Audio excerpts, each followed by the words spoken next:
Welcome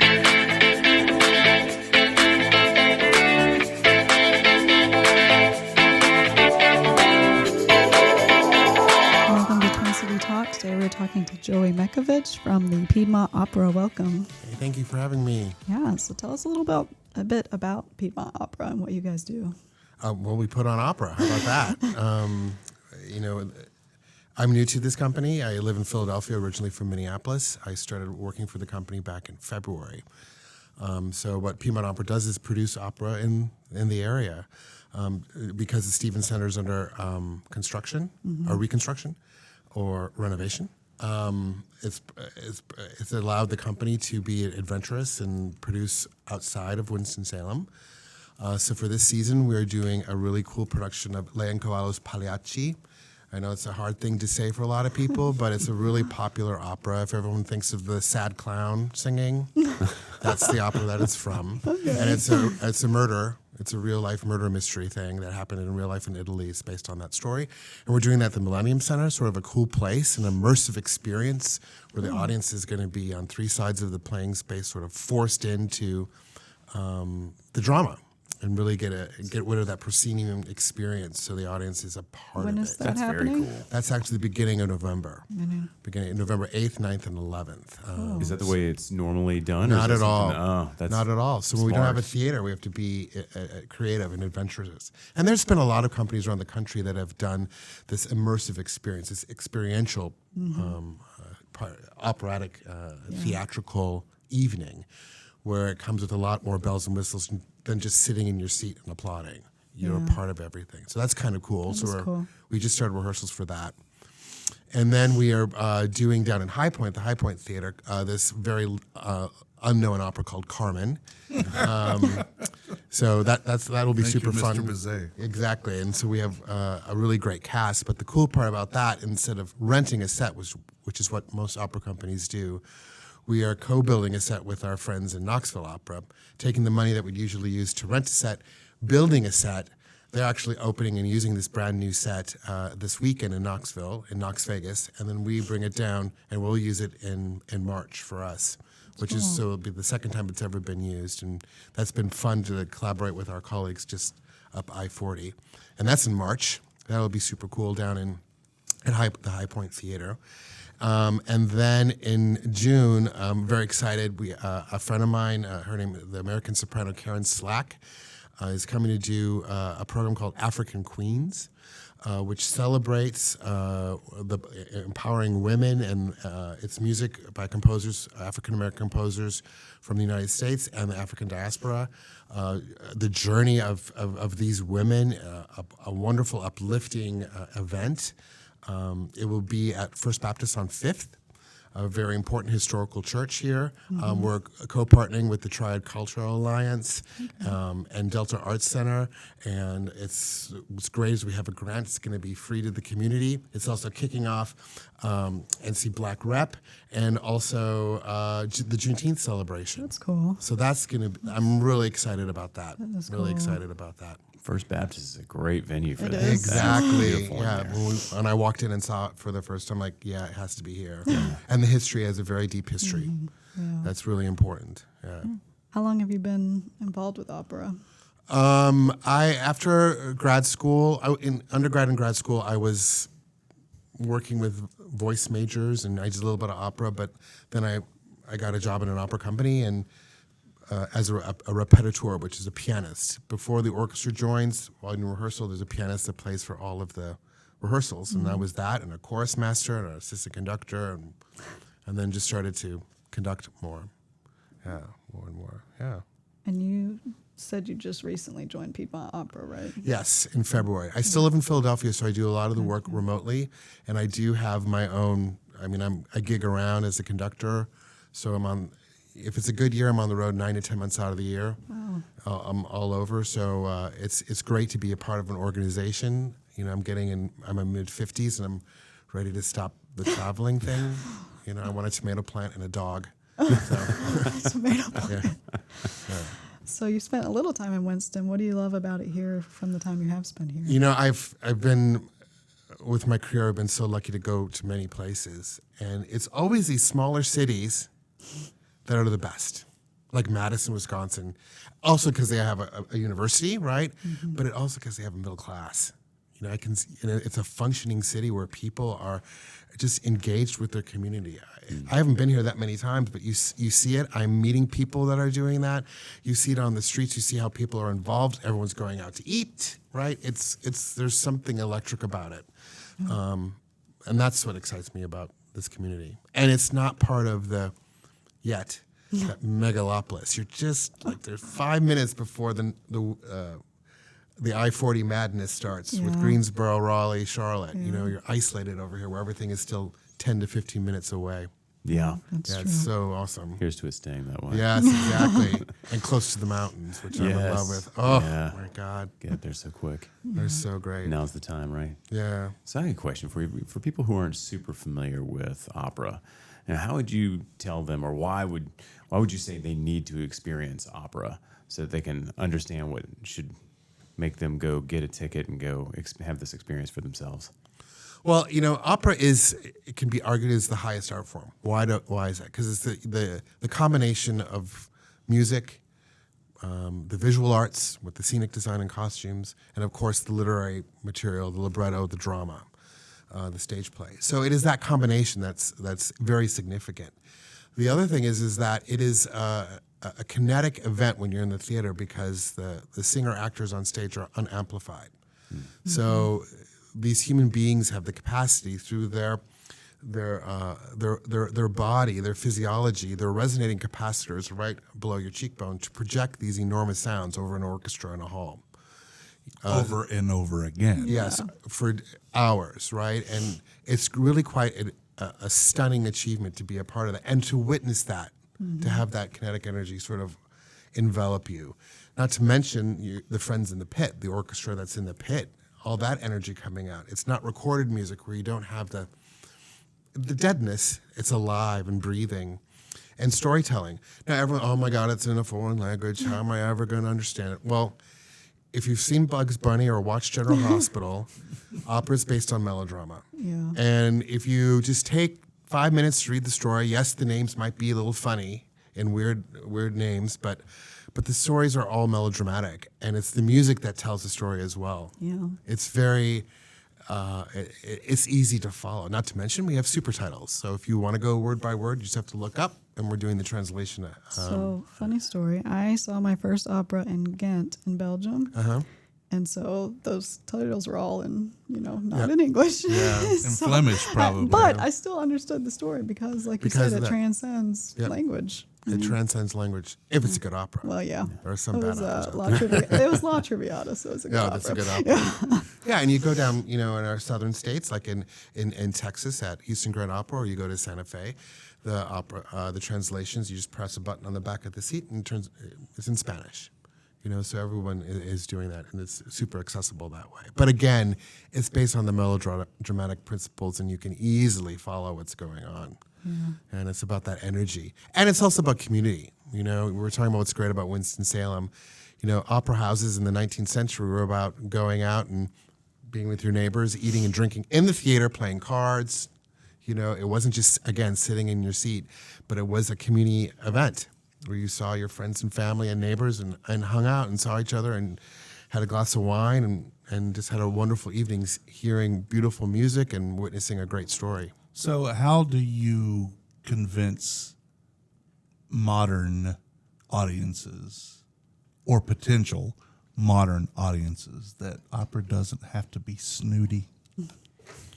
I think there's the misconception with opera and symphony both, that it's highfalutin, it's snooty, it's only for the elite or the haves and not the have-nots, and that's certainly not the case. Not at all. How do you convince the average Joe that opera is where they need to be? Well, that's a complicated question, but it's an easy one because the answer is it's not elitist. Is it expensive? Yeah.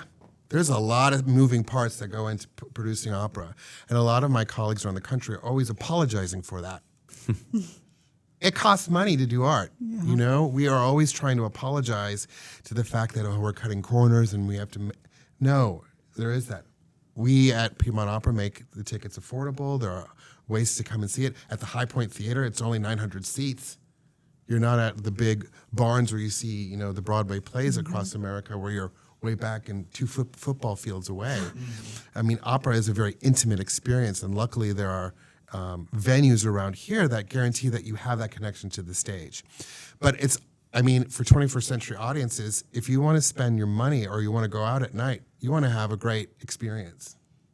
And that experience starts before you even enter the door. It goes with buying your ticket, with coming into the foyer, enjoying a glass of wine, again, seeing your friends, and then witnessing the story through the power of the human voice, through the music of these exceptional composers, using the words of librettists, of poets, of great today and of the past, witnessing together as a community, crying and laughing together.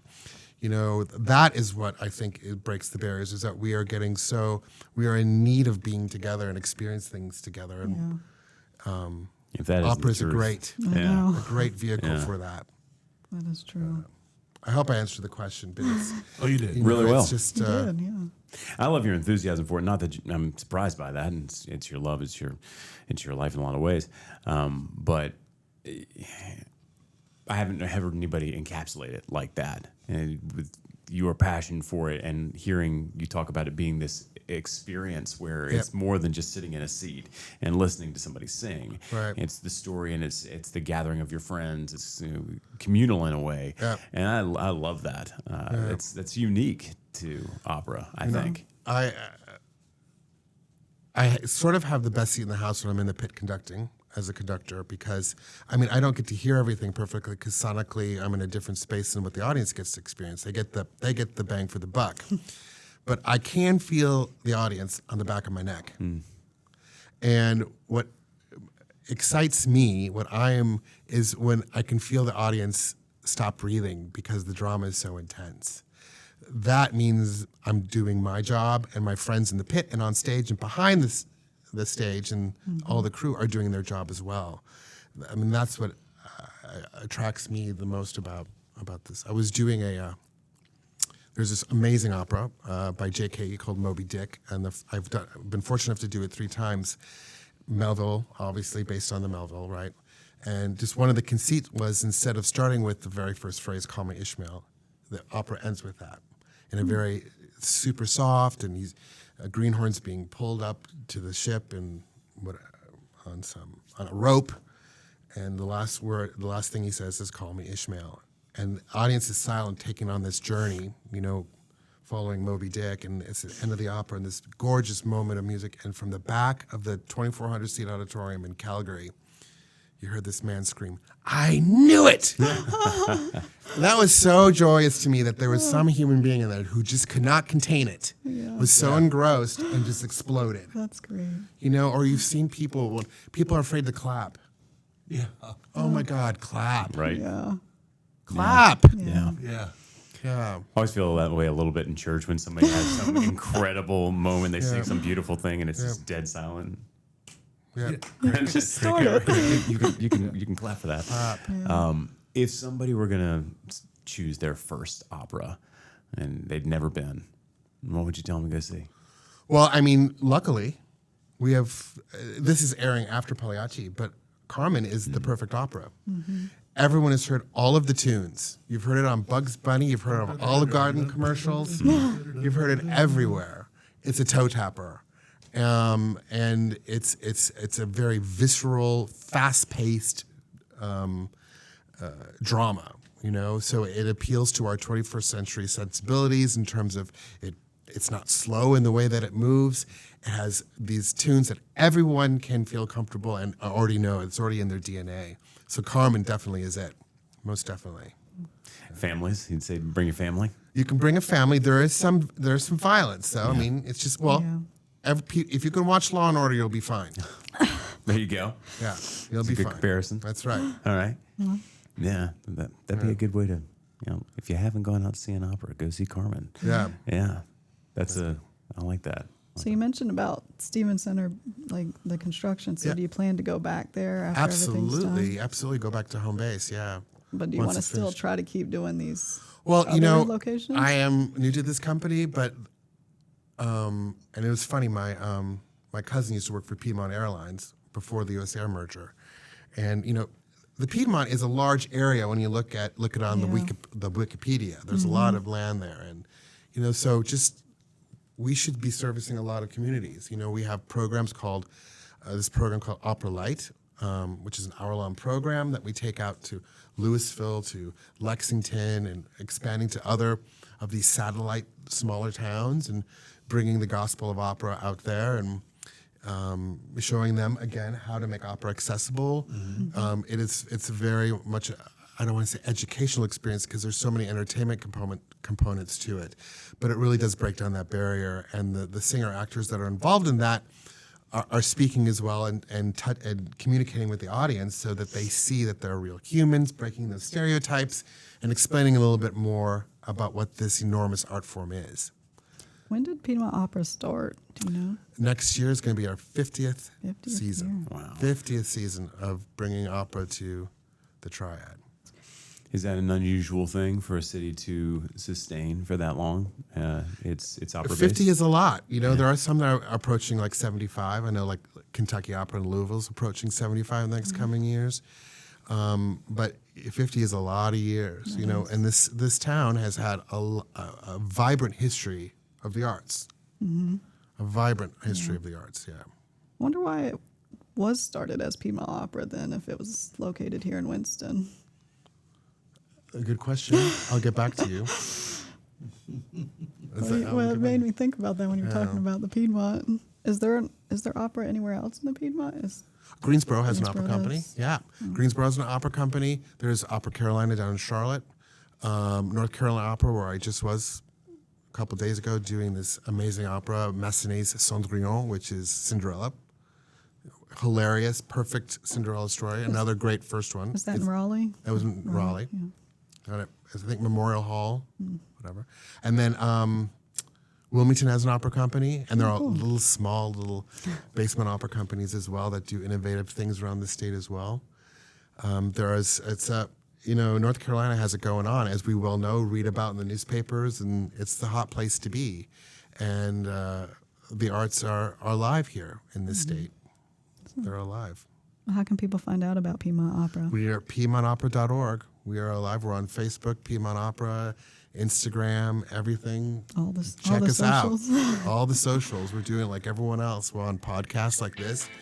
Yeah, so just we're there. We're there for the community with a lot of things to offer.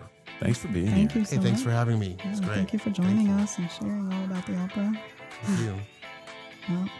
Well, thank you for joining us. You can find us on TwinCityTalk.com.